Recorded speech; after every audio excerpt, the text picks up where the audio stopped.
Avec G20 en maths, il n'y a jamais de problème, mais que des solutions. À travers cette vidéo, nous allons voir ensemble comment étudier les variations d'une fonction. Donc en fait, ici, ça va être le deuxième exemple, dans le cas où, ici, f de x, ça sera une fonction de la forme 1 tiers de x au cube, moins 3x au carré, plus 5x, moins 1. Et on travaille sur l'intervalle 0,6. Donc première question, lorsqu'on demande de faire les variations, donc ça sera structuré de cette manière-là, ça sera on calcule la dérivée, nous devons étudier le signe de la dérivée, et enfin nous dressons le tableau de variation de f. Donc en fait ici, pour calculer la dérivée, donc petit 1, on va rappeler les formules dont on va avoir besoin. On sait que la dérivée d'un nombre, eh bien ici on sait que c'est 0. On sait que la dérivée d'un nombre fois x, on a vu ensemble dans les dernières vidéos que c'était un nombre. Que la dérivée d'un nombre fois x au carré, ben ça sera le nombre, ici, le nombre multiplié par 2x. Et enfin, si vous avez un nombre fois x au cube, on a vu ensemble que c'était un nombre fois 3x au carré. Donc là, il y a une vidéo qui vous explique clairement comment dérivent les fonctions usuelles polynomiales. Donc en fait, ici, si on applique sur la fonction f, on va avoir f' de x égale, donc ici, notre nombre c'est 1 tiers, donc ça nous fait 1 tiers fois 3x au carré, donc on applique cette formule ici. Pour moins 3x carré, on applique celle-ci, donc c'est-à-dire moins 3 fois 2x. Pour plus 5x, donc c'est celle-ci, un nombre fois x, donc ça nous fait plus 5. Et enfin, moins 1 va s'annuler. Donc on va l'écrire de manière un peu plus simple. Ici, 1 tiers fois 3, eh bien, ça va nous donner 1, d'accord? 1 tiers fois 3, on multiplie le 3 sur le numérateur, donc ça fait 1 fois 3, 3, et 3 sur 3, ça fait 1. Donc nous avons ici x au carré, moins 6x ici, et enfin, plus 5. Et donc là, c'est notre dérivée. Maintenant, pour la deuxième question, c'est étudier le signe de f'. Alors donc là, ici, ce qu'on remarque, c'est que f' est en fait un trinôme du second degré. Et donc, pour pouvoir étudier le signe d'un trinôme du second degré, nous allons, dans un premier temps, résoudre l'équation f' de x est égal à 0, c'est-à-dire ici, x au carré moins 6x plus 5 est égal à 0. Donc ici, c'est une équation du second degré. Donc on a déjà fait une vidéo qui explique le signe. Donc en fait, ici, on rappelle qu'on va définir la valeur de a, qui va être ici égal à 1, qui est le coefficient devant le x carré, le b qui est égal à moins 6, qui est le coefficient devant le x, et enfin le c qui est égal à 5. Nous allons calculer delta, donc qui est égal en fait à b carré moins 4ac. Donc lorsqu'on remplace ici le delta, ça va nous faire ici moins 6 au carré moins 4 fois 1 fois 5. Et donc au total, on va avoir 36 moins 20. Delta, ici, sera égal à 16. Donc comme le delta est positif, nous allons avoir ici deux solutions réelles, x1 et x2. Donc x1, c'est la formule moins b moins racine carrée de delta sur 2a. Et x2, c'est moins b plus racine carrée de delta sur 2a. Donc nous allons remplacer les expressions que nous connaissons. Donc x1 égale moins b, donc ça va nous faire moins 6 moins racine de 16 sur 2 fois 1. Donc nous obtiendrons x1 égale ici donc 6 moins 4, parce que racine de 16 c'est 4. Donc 6 moins 4, ça va faire 2. Et 2 divisé par 2, nous obtenons ici 1. Nous faisons la même chose pour x2.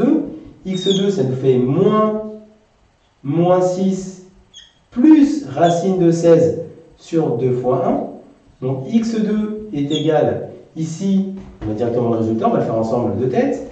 Donc moins 6, nous trouvons ici que c'est égal à 6. Plus racine de 16, c'est 4. Donc ça nous fait 6 plus 4, 10, qu'on divise par 2, nous obtenons 5. Donc ici, nous avons trouvé les solutions. Ensuite, on se rappelle que lorsqu'on veut faire le signe d'un trinôme du second degré, il va falloir aussi s'intéresser au signe de a pour avoir l'allure de la parabole. Donc en fait ici, or le a il vaut 1, il est positif. Donc la parabole est tournée vers le haut. Et donc, vous en souvenez, ici, je vais faire un petit dessin qui va être sur mon brouillon pour m'aider à appréhender ici le tableau de variation. Donc en fait ici, j'ai une parabole que je vais tracer qui va passer par 1 et par 5 et qui sera tournée vers le haut, donc approximativement, elle aura une allure comme celle-ci. Et donc, vous en souvenez que ça va nous permettre d'avoir en fait ici l'information que avant 1, donc ici on a 1 et puis là nous avons 5, donc avant 1 nous sommes positifs, ici nous sommes négatifs, et ici vous êtes positif. Et donc tout cela, nous allons le traiter maintenant dans un tableau de signes que nous allons mettre ici.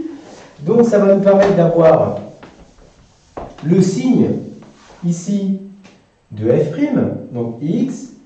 Donc nous travaillons sur l'intervalle 0,6, donc là nous avons 0 et là nous avons 6. Nous écrivons ici le signe de f'. Donc les valeurs qui vont annuler f' ici sont 1 et 5. Et nous allons retranscrire le dessin ici, qui sera notre brouillon. On sait que nous allons être positif avant 1, entre 1 et 5 négatif, et après positif. Donc on reprend ici le schéma, ça nous fait plus, moins et plus. Et donc, une fois que l'on a déterminé le signe de f', nous allons pouvoir maintenant dresser le tableau de variation de f. Donc en fait ici, pour dresser le tableau de variation de f, il nous suffit de reprendre le tableau de signe de f', et quand f' est positif, eh bien la fonction sera croissante. Quand f' sera négatif, la fonction sera décroissante. Et quand la fonction f' sera positive, la fonction f sera croissante. Donc ici, nous allons refaire le schéma pour tracer le tableau de variation qui nous est demandé à la question numéro 3. Donc ici, nous enlevons ces informations-là qui nous ont aidé à déterminer le signe de f'. Donc maintenant, pour la question numéro 3, ici, nous travaillons, on a dit, sur 0,6. Nous reproduisons notre signe de f', le signe de f'. Et enfin, ici, nous allons avoir les variations de f. Et donc, tout simplement, entre 1 et 5, nous avons dit que c'était ici plus, moins, plus. Et donc, la fonction f va être croissante, puis décroissante, et enfin croissante. Et après, la dernière étape qu'il faudra que vous fassiez, c'est qu'en fait, il va falloir calculer les valeurs en 0, en 1, en 5 et en 6 par la fonction f. C'est-à-dire qu'ici, il va falloir compléter avec f de 0. Ici, il faudra mettre f de 1. Ici, f de 5. Et enfin, ici, f de 6. Donc ça, je vous laisse faire les calculs. Mais tout simplement, il faut remplacer le x par 0. Donc f de 0 ici, par exemple, ce sera moins 1. Si on veut faire avec 6, la même chose. Donc voilà, donc là, c'est une étape de variation que nous avons utilisée, sur le fait où lorsque votre dérivée, une fois que vous allez dériver votre expression, vous obtenez en fait une dérivée qui sera du deuxième degré. Donc ce sera la méthode à utiliser. Comme tu as kiffé la vidéo et que tu veux des bonnes notes en maths, alors tu mets un pouce bleu, tu t'abonnes à notre chaîne, tu poses un commentaire, on y répond sans problème. Ensuite, on t'embarque avec nous sur g20enmaths.com. Des exercices corrigés, des détails de ouf avec ça. Plus d'excuses pour pas avoir de bonnes notes en maths. Et bien sûr, rendez-vous sur nos réseaux sociaux.